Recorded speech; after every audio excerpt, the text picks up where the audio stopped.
मंडळी ठरलं तर मग ही स्टार प्रवाहवरील एक लोकप्रिय मालिका आहे. सध्या ही मालिका उत्कंठावर्धक वळणावर आली आहे. सायलीला तिची खरी ओळख पटताना दिसते. सायली हीच खरी तन्वी आहे हे तिला आता समजले. अशातच आता या मालिकेतील एका प्रमुख पात्राने म्हणजे एक प्रमुख अभिनेत्रीने मालिकेतून काही काळ ब्रेक घेतला आहे. ती अभिनेत्री म्हणजे या मालिकेत अस्मिता हे पात्र साकारणारी अभिनेत्री मोनिका दबडे. मोनिका दबडे हिने मालिकेतून ब्रेक घेत ती सुट्ट्या एन्जॉय करताना दिसते. मोनिका तिच्या कुटुंबासोबत अमृतसर येथे गेली आहे. यावेळीचे काही फोटोज तिने सोशल मीडियावर शेअर केले आहे.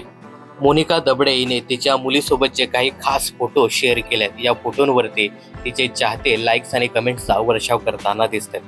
तर ठरलं तर मग या मालिकेत सध्या सुरू असलेल्या कथानकाबद्दल आणि एकंदरीत या मालिकेबद्दल तुमचं काय मत आहे हे कमेंट्स करून नक्की सांगा. मनोरंजन क्षेत्रातील अशाच फिल्मी अपडेट जाणून घेण्यासाठी चॅनल जर सबस्क्राईब केलं नसेल तर जरूर करा.